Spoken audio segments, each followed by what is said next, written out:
Welcome, folks. It's Dr. Jim Palermo coming to you again with an introduction to this week's lesson and module. It is Module 3, September 14th to 21. And here are some of the details from the announcement that will be going out. Your text readings this week, several chapters in Volume 1, 3, 4, 7, 17, 18. In Volume 2, Chapters 2, 3, 4. Some overlapping information covered primarily in the PowerPoints that do cover school financing, church and state relations, and instructional issues in the law. Please be sure that you've reviewed the documents related to the school law project also and understand your assignment and the project expectations. So I'm going to point out some of these items in the module content for Module 3, but please make sure that you have reviewed that assignment that's back in Module 2 and write to me if you have questions about that school law project. There are two discussions to be completed this week. I'll point those out in just a moment. And the skip. I'm going to try to get to the rubric quickly and show you my expectations or talk a little bit about how I would go about the skip D, the marketing plan. In Blackboard, very quickly, there are two discussions for this week, one related to student rights and church and state separation, and also one related to the videos that I'll ask you to watch, Leandro versus the state of North Carolina. This information is also in the content portion, the Module 3 content, but again, what this is about is it's about 50 minutes recorded at a New Schools summer conference of Judge Burley Mitchell and Judge Howard Manning discussing the history and financial implications of Leandro versus the state of North Carolina, a landmark case. Begun a long time ago and ongoing. Justice Judge Howard Manning is still adjudicating that case. So a lot of implications for funding and the state's responsibility for public schools and funding. So those are the discussions this week in the Module 3 content. Please make sure that you open and preview and read all of the stuff that's in the Module 3 content. School-based budgets and financing of public education. Big idea for you to remember again is that well, a couple things. North Carolina's financing and funding of public schools is very different than most states. Where most states fund the majority of their funds for schools come from local property taxes. In North Carolina, the state provides block grants for up to about two-thirds of the ongoing funding of public schools. So know again that our state funds schools differently than other states, and also that our primary funding mechanism for public schools is the acronym ADM, Average Daily Membership. ADA, Average Daily Attendance, and other measures are used in other states, but based on who is bodies and seats on the 10th day or 20th day of the school year, block grants of funds flow from the state of North Carolina to the local education agencies and to each school. ADM funding for about two-thirds of all the funds in your local school. Some are, majority of the rest are local funds and about 7% federal dollars. Know that. Know the weighted pupil theory too. When we're talking about adequacy and equitability of funding for public schools, check out the weighted pupil principle and make sure you have an opinion about that, pro or con, whether I ask about it in the discussion or not. In terms of the church-state relations, the Constitution establishes a wall of separation between the church and the state. What is secular, what is religious, lots of interesting cases, some of which you will be reporting on yourselves, related to prayer, schools and school groups that want to pray or bring religion into the secular institution of our public schools. So lots of interesting stuff going on there and ongoing court cases. And then also, the content this week covers instructional issues. It's kind of a minor miracle after many, many years of advocating for a national curriculum. Almost overnight, with Race to the Top funds, the Common Core curriculum was instituted in North Carolina and many other states, the majority of the states in the Union.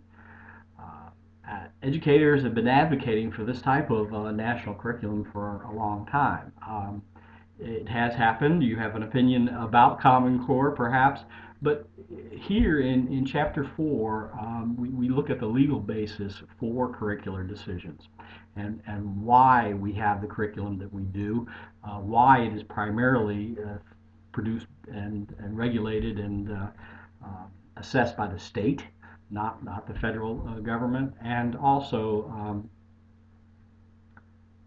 well, uh, instructional issues. Cover things like censorship and banning books and lots of interesting topics to be debated in the law. So there's the majority of your content for this week. Please check out the PowerPoints. I'm not going to go through them slide by slide, but please do look at those. Read the text, check out the PowerPoints.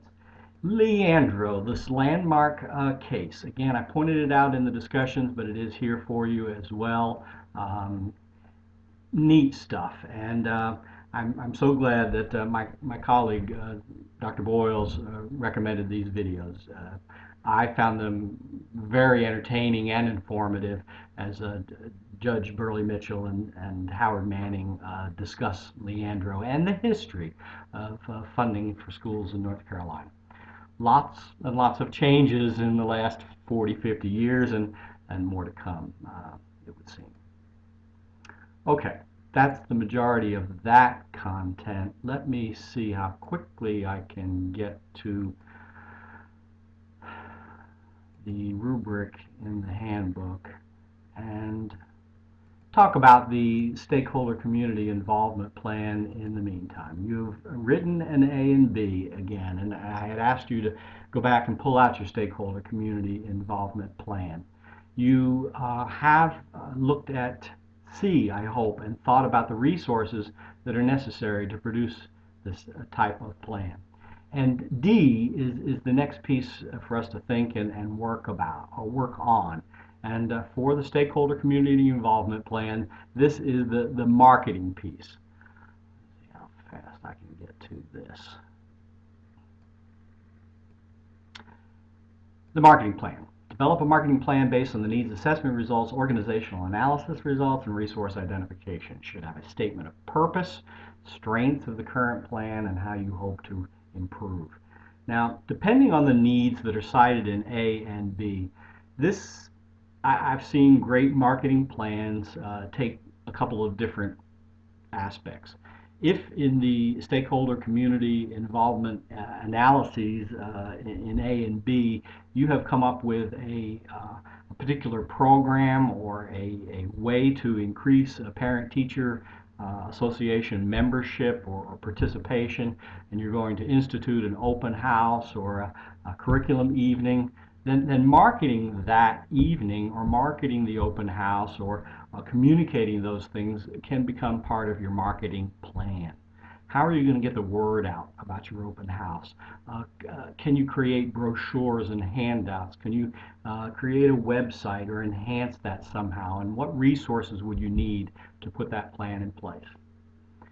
Now, at other schools, I've seen great marketing plans that really are taking a little different tact, and that is they might be marketing the school itself. I know in some districts there are magnet schools. At some of these magnet schools, marketing the school, selling the school to the local community who have choices to attend or not, is an important part of their school improvement plan. Becomes an ongoing marketing effort. If that's the case at your school and there is a school marketing plan in place, then I urge you to try to blend the needs assessment, the data that was gathered in your SCIP A and B, and work that into the marketing plan. I hope I've been clear.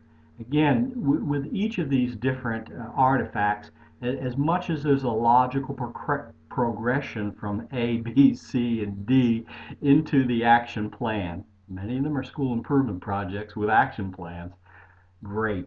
And if it needs to be something different, fine too. Make sure that you justify the need to do something different.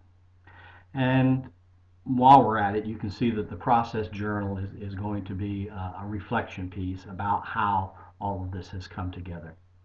So rubric, again, look at the rubric and please write backwards, begin with the end in mind and work backwards from an accomplished marketing plan, which says things like the candidate researches the components and purposes of the marketing plan. The candidate works with others to develop the marketing plan. How can you demonstrate that, by the way? Can you attach agendas, minutes of meetings, photos of working with others to develop the marketing plan?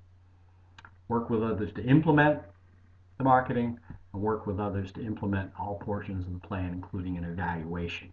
So an exemplary, accomplished marketing plan will have all of those components, as well as meeting the descriptive rubrics that are below. And I'm not going to go there right now. Again, about an 11 or 12-minute overview of the week. That's what I hope that you'll be able to accomplish between September 14th and 21st. 2 discussions, work on those skips, write me with any questions. Thank you. Have a great week.